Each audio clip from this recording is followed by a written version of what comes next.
Di desa yang terjebak dalam kegelapan, Adi kembali setelah bertahun-tahun, hanya untuk menemukan dirinya terjerat dalam legenda mengerikan. Si Raja Setan, sebuah kutukan yang tak pernah mati. Kini, Adi harus menghadapi warisan dosa keluarganya dan melawan kekuatan jahat yang telah lama terpendam.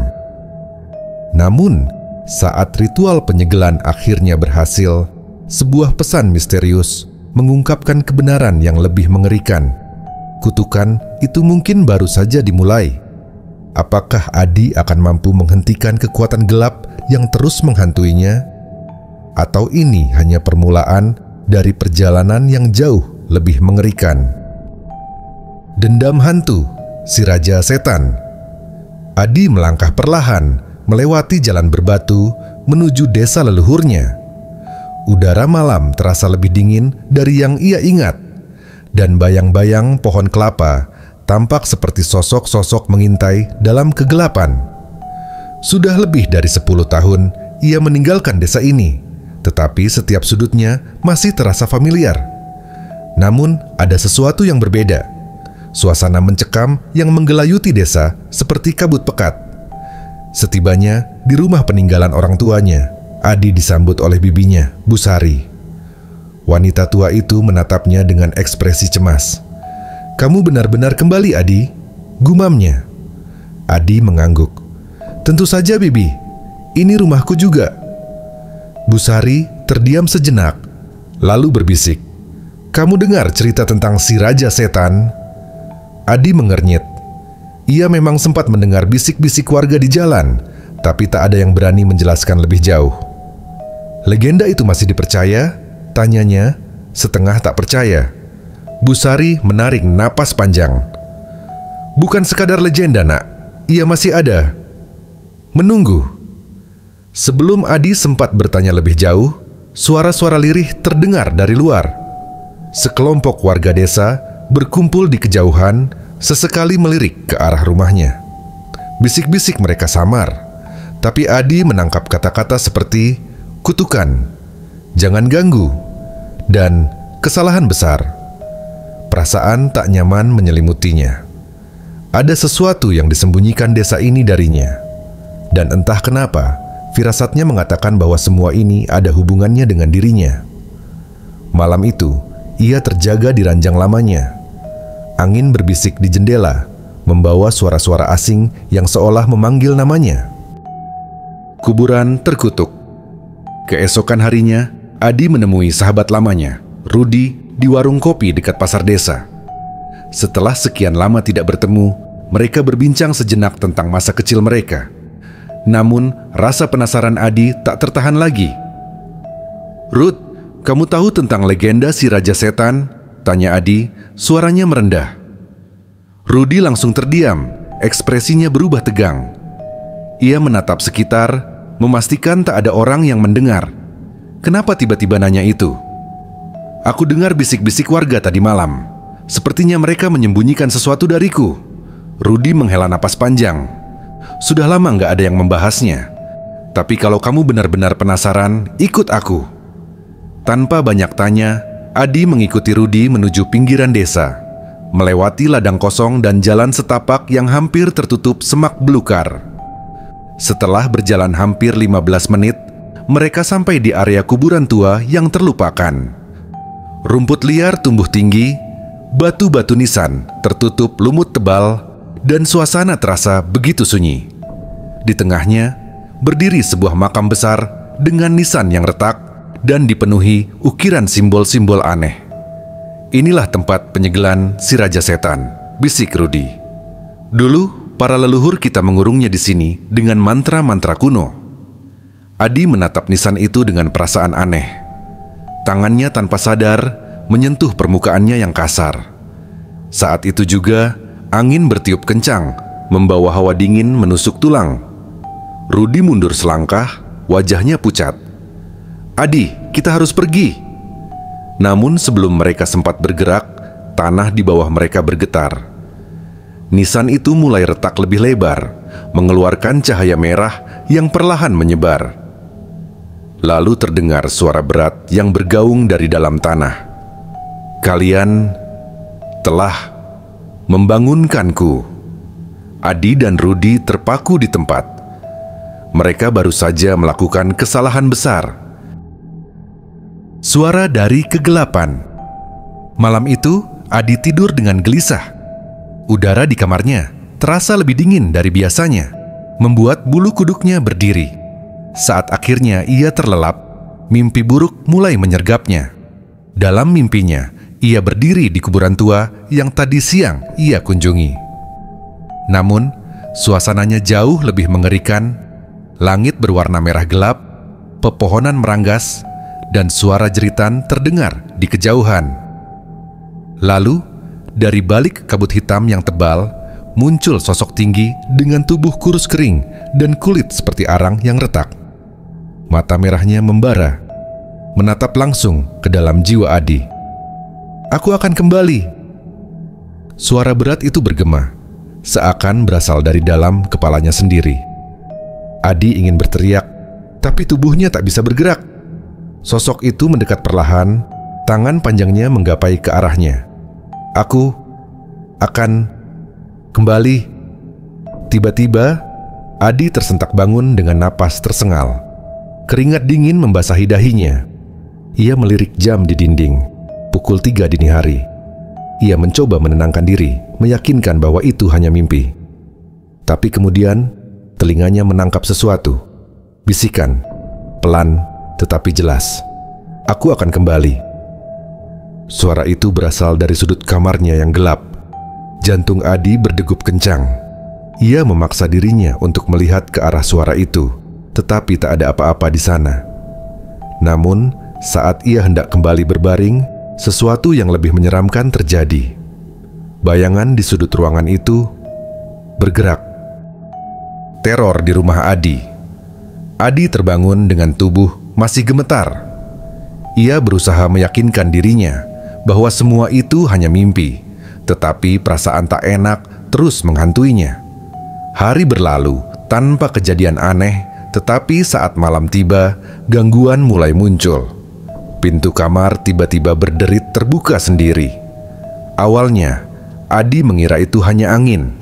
Namun, ketika ia bangkit untuk menutupnya, pintu itu tertutup perlahan, seolah ada seseorang yang menggerakkannya dari luar. Jantungnya berdetak lebih cepat. Ia melangkah mundur, matanya menatap ke seluruh ruangan. Lampu kamar berkedip-kedip, menciptakan bayangan aneh di dinding. Lalu, ia melihatnya. Di sudut ruangan, sebuah bayangan hitam berdiri diam.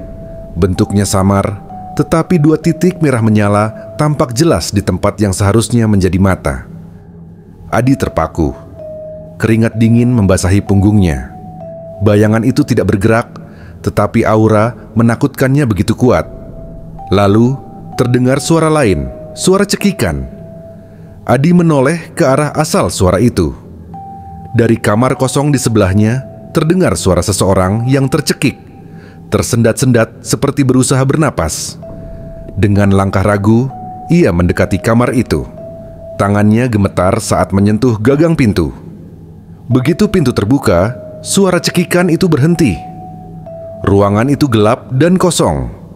Namun, di cermin di dalam kamar itu, Adi melihat sesuatu. Bayangan hitam itu sekarang berdiri tepat di belakangnya. Misteri Kitab Kuno. Keesokan paginya, Adi masih merasa gelisah setelah kejadian semalam.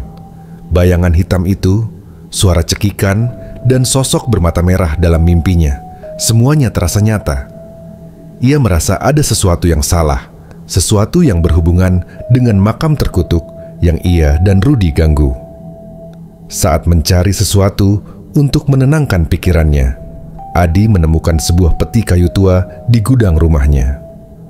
Peti itu berdebu, terkunci dengan rantai yang sudah berkarat. Dengan sedikit usaha, ia berhasil membukanya. Di dalamnya ada beberapa barang peninggalan kakeknya, sehelai kain putih, jimat tua, dan sebuah kitab kuno dengan sampul kulit yang sudah mengelupas. Jantungnya berdebar saat membuka kitab itu. Tulisan-tulisan di dalamnya terlihat kuno, beberapa halaman penuh dengan mantra dan simbol aneh. Saat membalik halaman, matanya tertuju pada sebuah bagian yang membuatnya merinding. Ritual pemanggilan arwah dan segel kegelapan. Kitab itu menjelaskan bahwa leluhurnya pernah melakukan ritual penyegelan terhadap makhluk jahat yang disebut si Raja Setan. Jika segelnya rusak, arwah jahat itu akan bangkit dan menebar teror. Adi menelan ludah. Ia dan Rudi telah merusak makam itu. Apakah mungkin mereka telah membangunkan sesuatu yang seharusnya tetap terkunci? Di akhir halaman ada peringatan keras. Siapapun yang membuka segel ini akan membawa kehancuran. Mereka akan mendengar bisikannya, melihat bayangannya, dan merasakan amarahnya. Sampai darah pertama tertumpah. Adi menutup kitab itu dengan tangan gemetar. Sebuah firasat buruk menyelimutinya. Darah pertama? Apa maksudnya? Ia baru akan menemukan jawabannya keesokan harinya. Karena malam itu, kematian pertama terjadi. Kematian pertama. Desa geger. Pagi-pagi sekali, teriakan seorang wanita menggema di udara, membangunkan hampir seluruh warga. Adi, yang masih memikirkan kitab kuno itu, langsung bergegas keluar rumah. Di ujung desa, kerumunan warga berkumpul, wajah-wajah mereka dipenuhi ketakutan. Ia menerobos ke tengah kerumunan dan melihat sosok yang tergeletak di tanah. Tubuhnya membusuk seakan sudah mati berhari-hari. Padahal orang itu baru terlihat sehat kemarin. Matanya terbuka lebar, penuh ketakutan, seolah melihat sesuatu yang mengerikan sebelum menghembuskan napas terakhir. "Pak Joyo," bisik seorang warga dengan suara bergetar. "Dia mati begitu saja." Adi merasa tenggorokannya kering. Ia mengenali Pak Joyo, seorang petani tua yang sering duduk di warung kopi desa. Tidak ada luka di tubuhnya, tetapi kulitnya membiru dan membusuk dengan cepat. Warga mulai berbisik ketakutan. Ini pasti ulahnya. Si Raja Setan sudah bangkit. Adi merasakan darahnya membeku. Ia teringat tulisan di kitab itu. Sampai darah pertama tertumpah. Pak Joyo adalah korban pertama. Dan ini baru permulaan. Sang dukun tua. Kematian Pak Joyo membuat seluruh desa dicekam ketakutan. Para warga percaya bahwa si Raja Setan telah bangkit, dan kematian itu hanyalah awal dari malapetaka yang lebih besar. Sore harinya, seorang pria tua tiba di desa. Jubah hitamnya lusuh, wajahnya dipenuhi kerutan, dan matanya tajam seolah mampu menembus jiwa seseorang. Ia membawa tas anyaman yang berisi dupa dan benda-benda mistis. Orang-orang langsung mengenalinya, Mbah Suro, seorang dukun sakti dari desa seberang. Mbah Suro berjalan perlahan menuju rumah kepala desa, diikuti oleh puluhan warga yang mengharapkan jawaban.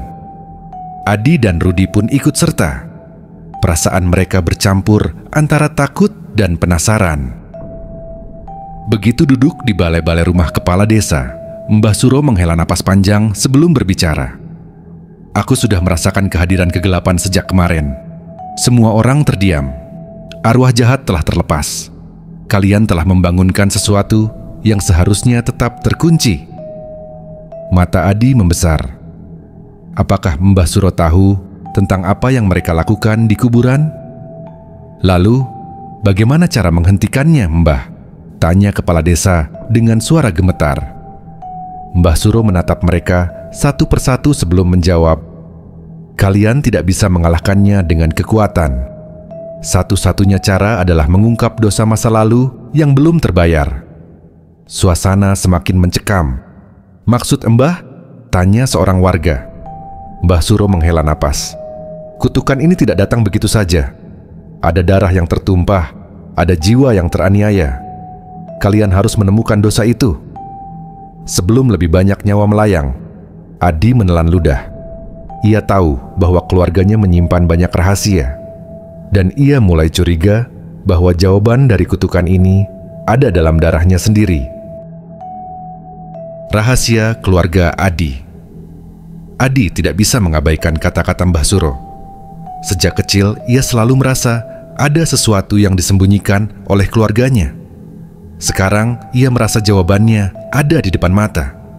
Malam itu, ia mengunjungi bibinya, Bu Sari, satu-satunya keluarga yang tersisa. Wanita tua itu awalnya enggan bicara, tetapi setelah didesak, ia akhirnya mengungkapkan rahasia yang telah lama dikubur. Keluarga kita terlibat dalam tragedi besar Adi. Adi merasakan jantungnya berdetak kencang. Dulu, leluhur kita adalah orang terpandang di desa. Kakek buyutmu, Ki Wiratma, adalah seorang dukun sakti. Ia melakukan ritual besar untuk memperoleh kekuatan, tetapi ritual itu membutuhkan pengorbanan nyawa manusia. Adi membelalakkan mata. Si Raja Setan bukan sekadar roh jahat. Ia adalah korban yang dikorbankan dalam ritual itu. Seorang lelaki yang dulu difitnah sebagai pembawa sial, dituduh melakukan kejahatan yang tidak pernah ia lakukan. Suasana ruangan terasa semakin berat. Ia disiksa, dibunuh dengan kejam, lalu dikuburkan dengan segel agar arwahnya tidak bisa membalas dendam. Namun, kemarahan dan sakit hatinya terlalu besar. Ia bersumpah akan kembali dan menuntut balas kepada keturunan mereka yang telah mengutuknya. Darah Adi seakan membeku. Maksud Bibi, kita adalah keturunan Ki Wiratma? Bu Sari menatapnya penuh kesedihan. Ya Adi, dan sekarang kau telah membangunkannya. Adi terdiam, pikirannya kalut. Jika benar arwah itu menuntut balas, maka target utama berikutnya adalah dirinya sendiri. Terjebak dalam dunia lain. Malam itu, Adi merasa kelelahan luar biasa. Setelah mendengar rahasia keluarganya dari Bu Sari, pikirannya terus dipenuhi rasa bersalah dan ketakutan. Saat akhirnya ia tertidur, mimpi buruk kembali datang. Namun kali ini, mimpi itu terasa lebih nyata. Ia mendapati dirinya berada di tempat yang gelap dan sunyi. Udara dingin menusuk kulitnya, dan aroma anyir darah memenuhi udara. Samar-samar, ia melihat bayangan manusia bergerak di kejauhan. "Di mana aku?" gumamnya. Saat melangkah lebih jauh, ia melihat pemandangan yang membuatnya ingin berteriak. Di depannya, puluhan sosok manusia tergantung dengan tubuh penuh luka. Wajah mereka pucat, mata mereka kosong, tetapi bibir mereka bergerak, menggumamkan sesuatu. "Bebaskan kami!" Adi mundur dengan napas tersengal. Tiba-tiba, suara berat yang familiar menggema di udara. Mereka ini adalah jiwa-jiwa yang disiksa oleh leluhurmu. Sebuah sosok tinggi muncul dari kegelapan. Kulitnya hitam pekat dengan urat merah membara yang berdenyut seperti aliran magma. Matanya yang menyala menatap Adi dengan kebencian mendalam. "Kau adalah darah mereka. Kau harus menebus dosa mereka dengan nyawamu." Adi ingin berlari, tetapi tubuhnya terasa berat. Roh-roh itu mengulurkan tangan mereka, merintih meminta tolong. "Lepaskan kami, lepaskan kami." Tiba-tiba, semuanya berputar. Adi merasa tubuhnya ditarik oleh kekuatan tak kasat mata, dan dalam sekejap, ia terbangun di kamarnya dengan keringat bercucuran. Namun, sebelum ia bisa bernapas lega, suara itu terdengar lagi. Malam ini, darah akan kembali tertumpah. Malam berdarah. Teror benar-benar dimulai. Malam itu, desa yang biasanya sunyi berubah menjadi lautan ketakutan. Teriakan pertama terdengar dari rumah Pak Warto, seorang petani tua. Ketika warga berlari ke sana, mereka menemukan tubuhnya tergantung di langit-langit rumah dengan mata terbelalak ketakutan. Di dadanya tergurat simbol aneh yang berkilau merah. Tak lama kemudian, teriakan lain menyusul. Kali ini dari rumah pasangan muda. Warga yang datang hanya menemukan ceceran darah di lantai, sementara tubuh penghuni rumah itu lenyap tanpa jejak. "Setan itu memburu kita," bisik seseorang dengan wajah pucat. Dalam waktu beberapa jam, 4 orang ditemukan tewas, mengenaskan. Tubuh mereka membusuk seketika, seperti Pak Joyo. Di tengah kekacauan, Adi berlari mencari Rudi. Ia menemukan sahabatnya di pinggir desa, wajahnya dipenuhi ketakutan. "Rudi, kita harus lakukan sesuatu." Rudi menggeleng dengan napas memburu. "Tidak ada yang bisa kita lakukan, Adi. Kita sudah terlambat. Ini bukan sekadar kutukan. Ini pembalasan." Tiba-tiba, suara jeritan melengking terdengar dari arah rumah kepala desa. Adi dan Rudi menoleh bersamaan. Di kejauhan, sosok tinggi hitam dengan mata merah membara berdiri di tengah jalan, dikelilingi oleh kabut hitam yang bergerak seperti tangan-tangan jahat. Si Raja Setan telah muncul, dan ia akan membasmi seluruh desa. Panggilan arwah. Malam semakin mencekam. Warga yang tersisa berkumpul di rumah kepala desa, mencari perlindungan dari teror yang terus mengintai. Mbah Suro duduk bersila di tengah ruangan, menyalakan dupa dan menyiapkan sesaji. Wajahnya serius, menandakan bahwa ritual yang akan ia lakukan bukan sembarangan. Ki Darmo adalah orang terakhir yang berhasil menyegel si Raja Setan, kata Mbah Suro. Hanya arwahnya yang bisa memberi kita jawaban. Adi dan Rudi duduk dengan gelisah, sementara beberapa warga membantu menyiapkan lingkaran perlindungan di sekeliling mereka. Mbah Suro mulai merapal mantra, suaranya berat dan bergema di seluruh ruangan. Api lilin berkedip-kedip dan udara tiba-tiba menjadi lebih dingin. Tiba-tiba, asap dupa membentuk wujud samar seorang lelaki tua.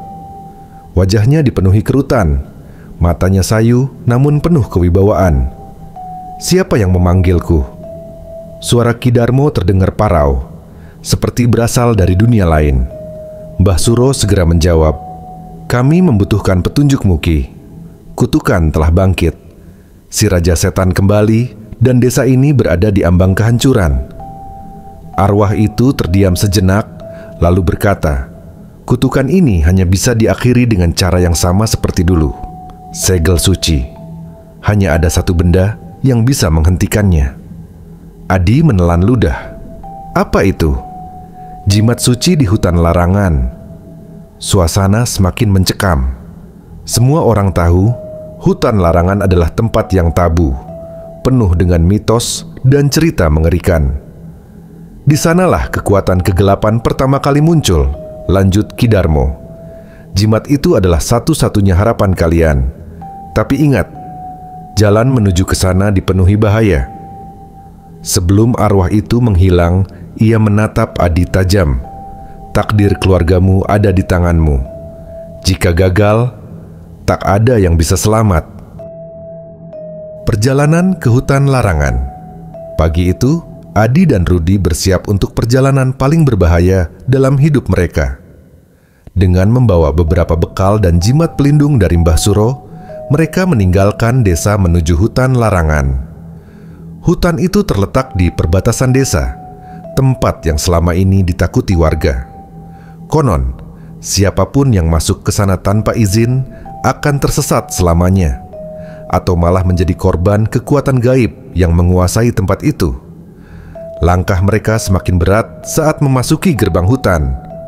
Udara di dalamnya terasa berbeda, lebih lembab, lebih sunyi, dan lebih mencekam.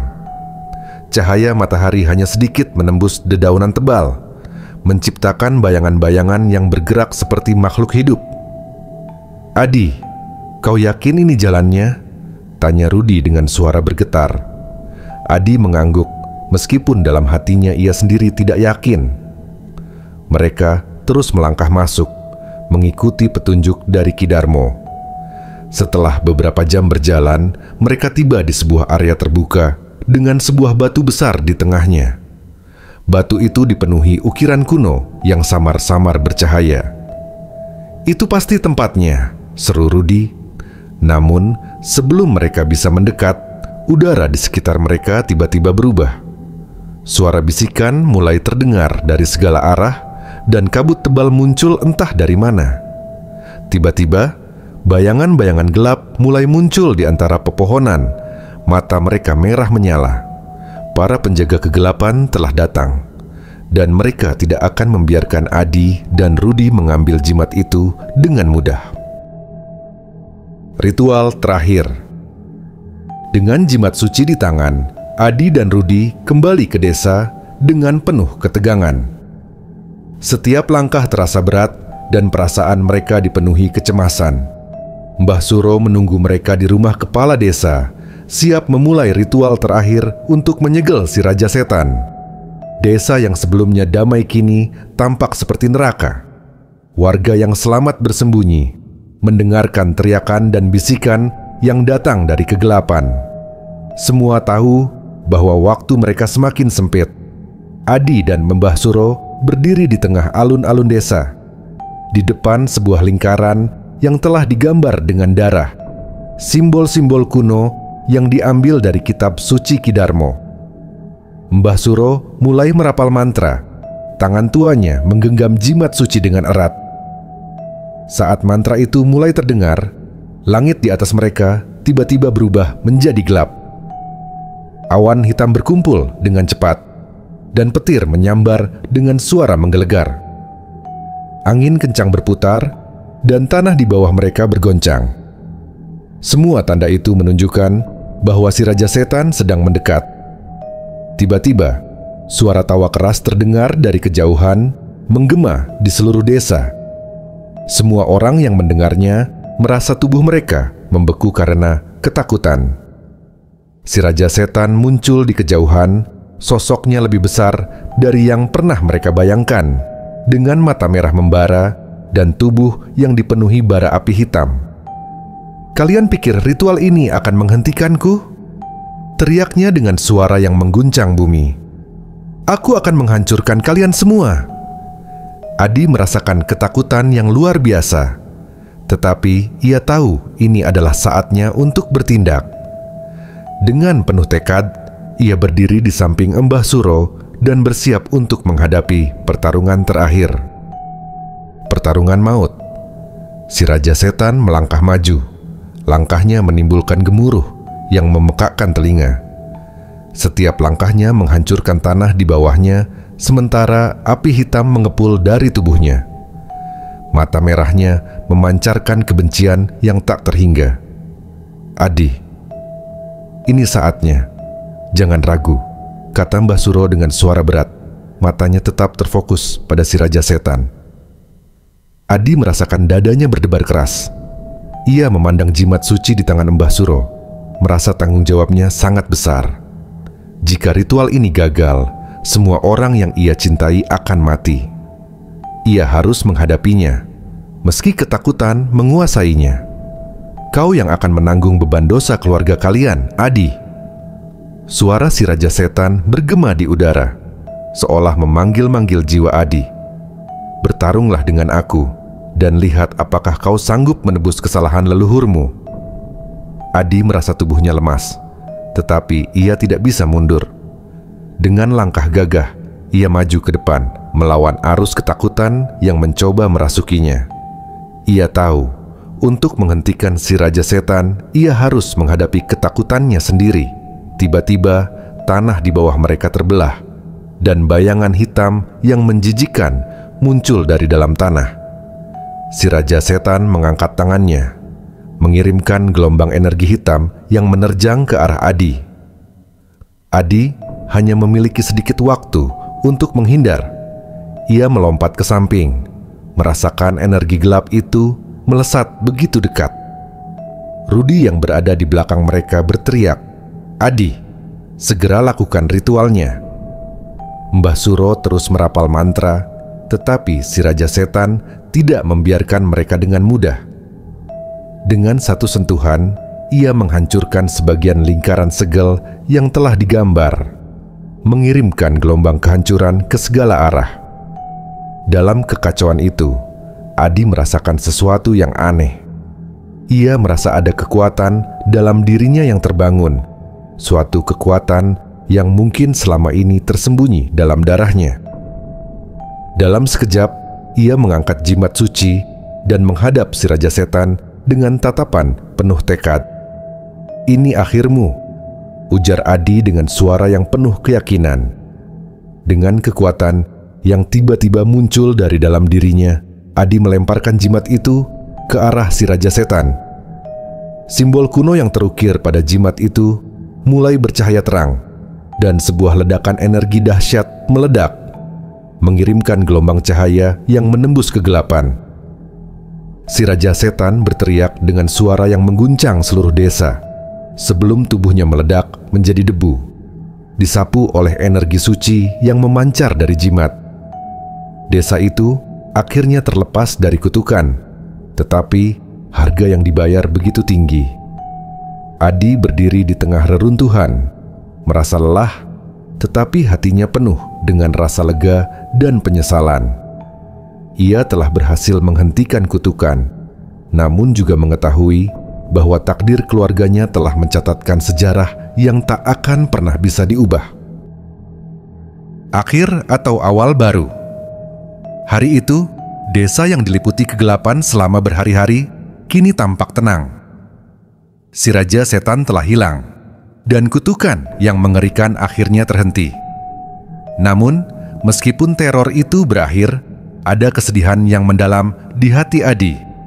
Banyak yang telah hilang, termasuk sahabatnya, Rudi, yang tewas dalam kekacauan itu. Adi berdiri di tengah alun-alun desa, tatapannya kosong. Mbah Suro, meskipun tampak lelah, masih berdiri tegak di sampingnya.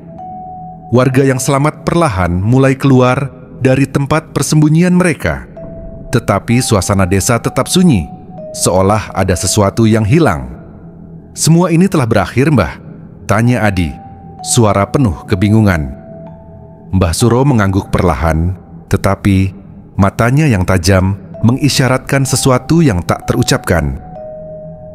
"Ya, kutukan si Raja Setan telah dihentikan. Tapi ada yang lebih besar yang harus kau ketahui, Adi. Tak semua yang mati benar-benar pergi." Adi merasa tubuhnya tiba-tiba kaku. "Apa maksud, Mbah?" Mbah Suro mengeluarkan sebuah amplop dari balik jubahnya, menyerahkannya pada Adi. "Ini adalah pesan dari Ki Darmo yang dia tinggalkan sebelum kematiannya. Aku rasa ritual ini bukanlah akhir dari segalanya, tapi hanya awal dari sesuatu yang lebih besar. Baca dan berhati-hatilah." Dengan tangan gemetar, Adi membuka amplop itu. Di dalamnya ada sebuah peta kuno dan tulisan yang hampir sulit dibaca. Pesan itu hanya terdiri dari beberapa kata, namun kata-kata itu mengguncang dunia Adi. Kutukan si Raja Setan telah berhenti, tetapi sumber dari kekuatannya belum sepenuhnya musnah. Pencarianmu belum selesai. Adi menatap peta itu dengan tatapan penuh pertanyaan. Tidak ada petunjuk jelas tentang apa yang dimaksud dengan sumber kekuatan. Namun, satu hal yang ia sadari, teror yang selama ini menghancurkan desanya mungkin hanya sebagian kecil dari ancaman yang lebih besar. Saat itu, suara dari belakangnya terdengar.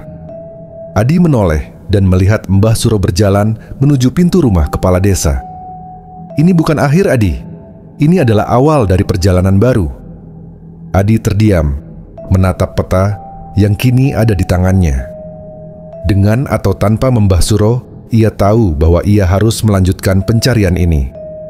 Teror si Raja Setan mungkin telah berakhir, tetapi kutukan yang lebih besar mungkin sedang menunggu di balik bayang-bayang. Hari itu, di bawah langit yang perlahan cerah, Adi memutuskan untuk melangkah maju, menanggalkan ketakutannya, dan menyelami rahasia yang masih tersembunyi. Apakah ini akhir? Ataukah ini hanya permulaan? Dunia ini menyimpan banyak misteri yang tak terungkap. Dan perjalanan Adi baru saja dimulai.